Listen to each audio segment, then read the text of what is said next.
Where are you calling in from? I'm calling from Ottawa. Ottawa. What's your name? Jennifer. Jennifer. Okay. How can I help you?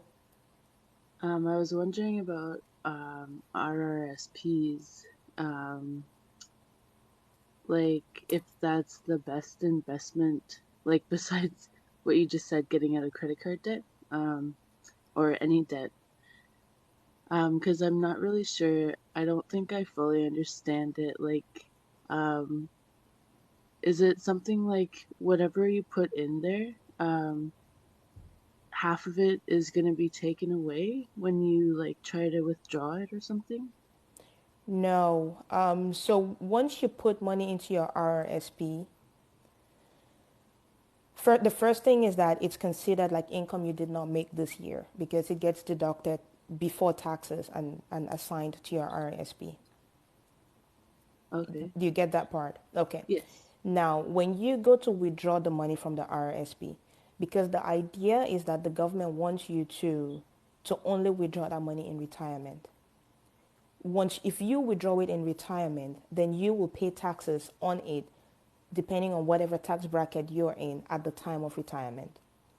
Okay. If you withdraw the money before retirement, like right now, if you go to the bank and you say, hey, I want to take money out of my RSP, they would automatically withhold about 30% of the money and pay you the balance. The Okay. 30% is a withholding tax that they're putting on it. But once you get to file your tax return now, it's going to show if you overpaid or you underpaid. If you overpaid, then the refund is going to come back to you. If you underpaid, then you would pay like an extra. It's just because the RSP income, you haven't paid any taxes on it. And so they want to make sure that they at least collect their taxes on it once you're pulling the money out. And that's why the bank would withhold 30% of it. It's not like half or anything, and it's not a penalty. It's just O- a withholding tax, which when you get to file your tax return, then they would balance it. Okay. And then if you were to like buy a house, what happens with your RRSPs? If you're a first time home buyer, you're able to use the money that's in your RSP to pay towards the down payment of your house. Okay, and it's like the whole amount? There's probably a percentage which I don't quite remember. Are you looking at buying a house anytime soon with money from your RSPs? No, I actually I don't have RRSPs and I don't have like I'm not planning on buying a house. Um what I do is save money, like I don't understand like really why what's the good thing about putting money somewhere like versus just saving it yourself? The only thing with the RSP is just the tax advantage, and so both for the RSP and the TFSA, the reason why you might want to use those is to play around with your taxes. Well, not to legally play around with your taxes, let me say. So it makes sense to put money in your RSP if you are in a high income bracket right now and you think that maybe in the future you might be in a lower income tax bracket. It would make Uh, sense for you to put some of that money in an RSP now so that you lower your taxes now and eventually when you withdraw you would still be in a lower tax bracket if that's your scenario. Sorry. Okay. Did you understand that part? Yeah. Okay.